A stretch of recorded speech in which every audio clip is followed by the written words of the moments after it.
Kamu pernah nggak berada dalam satu rumah, di mana ada orang yang bersalah malah hidup seenaknya, tapi kamu yang justru jadi pelampiasan. Kamu yang paling berusaha peka, tapi kamu juga yang paling sering dimarahi.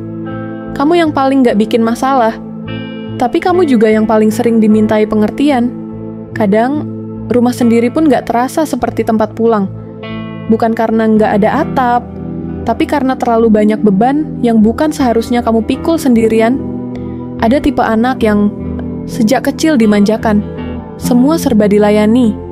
Apapun kekurangannya, ditoleransi, apapun kelalaiannya, dimaafkan tanpa konsekuensi.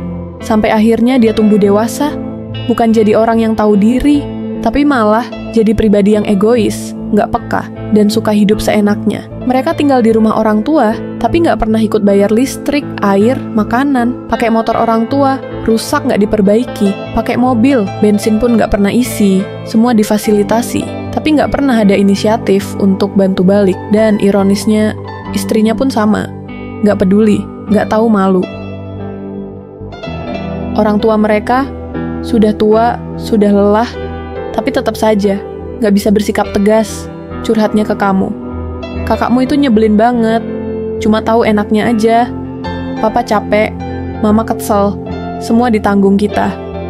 Tapi ketika kakaknya datang, tiba-tiba semua amarah itu hilang.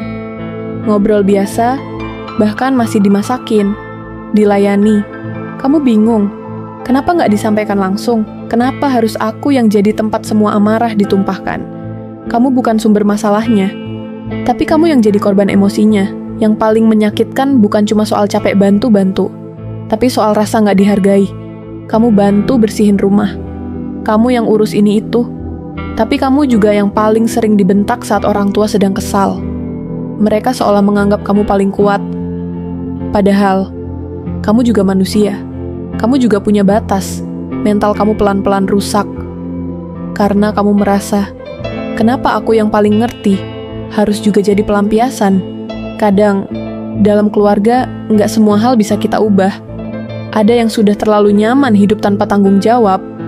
Ada yang terlalu takut kehilangan hubungan, hingga memilih diam daripada tegas. Tapi kamu masih bisa memilih untuk tidak ikut rusak karena situasi yang nggak adil.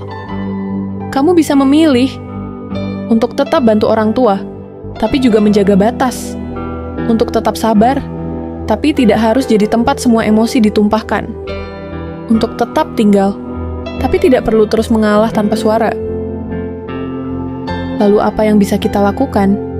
1. Berani membuat batas sehat. Jelaskan dengan baik bahwa kamu tidak mau terus jadi tempat pelampiasan. Kamu bantu karena sayang, tapi kamu juga manusia yang perlu didengar dan dihargai. Pilih waktu tenang, bukan saat emosi. Katakan, kalau terus seperti ini, aku takut jadi menjauh. Aku capek dimarahi karena kesalahan yang bukan dari aku. 3. Jaga jarak emosional dengan saudara yang tidak peka nggak harus marah. Tapi kamu boleh menjaga ruangmu sendiri. Nggak semua saudara harus kamu rawat dengan hati. Beberapa memang cukup dengan batas dan doa. 4. Rawat diri sendiri. Jangan biarkan dirimu hancur karena jadi penopang keluarga. Kamu tetap berhak bahagia, meski rumahmu penuh luka yang kamu pendam. Kadang, luka paling dalam justru datang dari tempat yang kita sebut rumah. Tapi jangan sampai luka itu membuat kita kehilangan arah. Jangan biarkan dirimu terus jadi korban, hanya karena kamu yang paling bisa bertahan. Kalau kamu sedang di posisi itu, tenang, kamu tidak sendirian. Banyak orang yang juga memikul peran yang berat dalam keluarganya. Tapi yakinlah, Tuhan tahu siapa yang ikhlas. Tuhan tahu siapa yang sabar tanpa pamrih. Dan meski dunia tak selalu adil, balasan Tuhan tak pernah luput dari siapapun yang tulus.